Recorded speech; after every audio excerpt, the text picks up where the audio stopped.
And now we have just 5 minutes for questions and answers. I see questions everywhere, but your hand went up first and nobody's gotten to you. Can you ask your question? Is it on? 1 2 1 2. Okay. I just wanted to ask. I have burning questions for Miss Philippa. That is, if I'm good. Yeah. I wanted to first. Can you maybe have a pen on your hand? Quick. So, firstly, I wanted to ask regarding the Tarunave or Tarunakrave.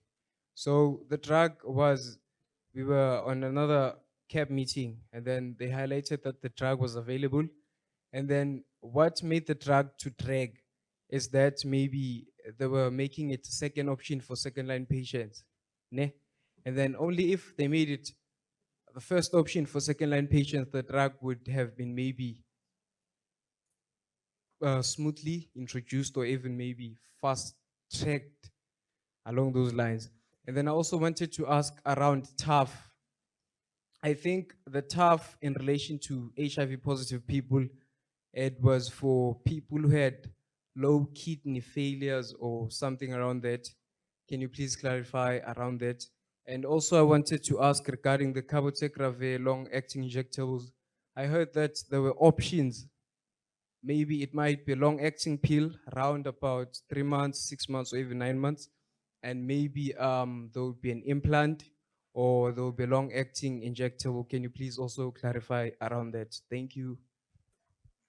Okay. Do you want me to? Quickly, yeah. Okay. So I wasn't sure if the first drug, thank you very much for your questions. I really appreciate you discussing the drugs. Whether you meant dolutegravir, is that the one you meant? The first? Darunavir. Okay. Darunavir is being used for second line because it's being spared for those who have emergence of resistance. So that's why it's being spared for that. So it's not first line. Okay. Darunavir, you're right.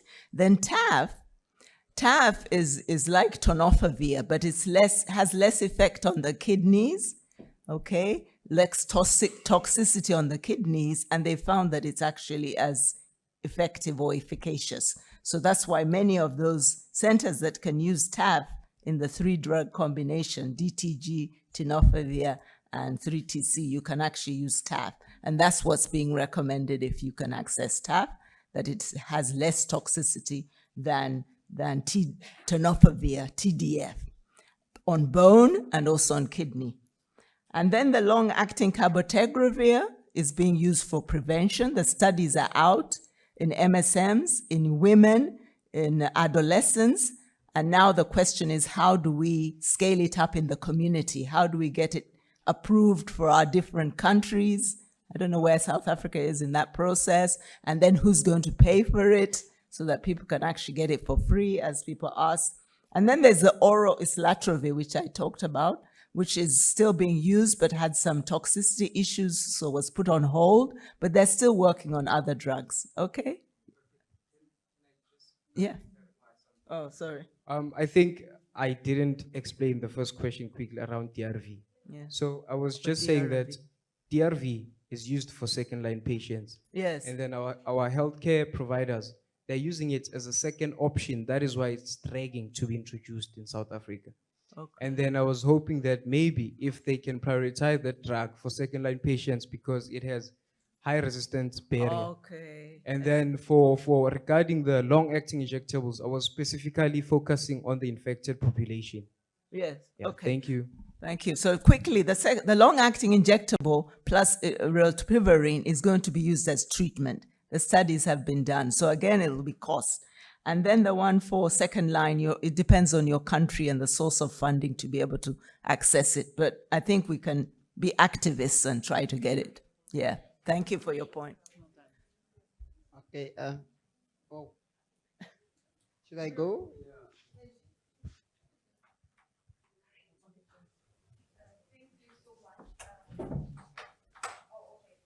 Thank you so much. Whoa, nice.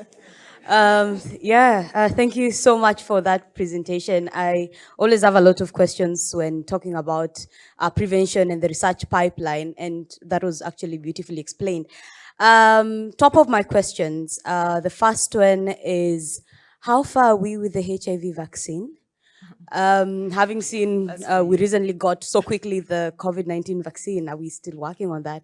And secondly, did the decision by IPM to withdraw the ring from FDA approval, did it affect the acceptance of the ring? And yeah, I think there's been a mention of treatment-naive adolescents. I think I'd like to know a little bit more about what treatment-naive adolescents are. And then finally, Kenya recently also added onto its guidelines the event-driven PrEP, something on 211. I think I wanted to understand what the event-driven PrEP is and how it differs from all the other prophylaxis that you've mentioned. Thanks. Thank you very much. Very important questions, and I think multiple parts to that, so I hope I've got them all. First off, you asked about the HIV vaccine, yes? And how far we are. Well, obviously the answer is not far enough, yes? Because right now we don't have a safe and effective vaccine that's been licensed for use. And that's not from want of trying. We've done a number of studies, we've had a number of products, but none of them has been truly safe and effective enough to roll out into the general population. So that's not the end of vaccine studies. We definitely still have some in the making, but we don't have a vaccine that's ready. And obviously that's what we're aiming for. For any infectious disease, having a vaccine is what we really need. As we know with COVID, again, there's different types of vaccines and different degrees of success. So vaccine is not ready this year and probably won't be ready next year, but it's still in the pipeline, it's still under study. About the 211, that's an oral PrEP, again, catchphrase, where somebody takes 2 tablets of the tenofovir-based TDF PrEP before having sex, and then 1 tablet after, and then 1 tablet the next day as well. So 211 has been shown to work very well in certain populations having certain types of sex. So it seems to work quite well for insertive sex, but hasn't seemed to work quite as well, for example, in women having receptive sex. So as I said, there's different products, different regimens licensed in different countries for different people having different types of sex. That's what it's all about. It's about choice. And I've forgotten your other question, sorry. I think your other question was, what was treatment-naive adolescents? And basically that refers to adolescents who've been diagnosed but have never taken any antiretrovirals, so they've never started medication. And I think number 2 is back here. Oh, okay. Good afternoon, everyone. My name is Lazarus Ndilenga. So I have a question, but I'm doubting whether it's a question or a suggestion regarding PrEP. I think I should forward it to Ms. Lynda. So my question is, could we see an increase in the uptake of PrEP if it's removed from the ART clinics and put somewhere else? Because with my experience is that people don't access PrEP because they don't want to be linked to HIV, and ART clinics link them to HIV. So why should we still offer PrEP services at the ART clinic while people have different files compared to patient files compared to the ones that are already on treatment, HIV treatment, then rather than prevention treatment? So maybe we can put it in the community separate from the ART clinic. And then the second one is it still advisable for people, for disordered couples to be put on PrEP, meaningly with the concept of U equals to U still being in our mind, if you are still speaking about U equals to U. So is it still advisable for those that have biologically suppressed to be put on PrEP, initiated on PrEP? And then just to to answer Miss Philippa.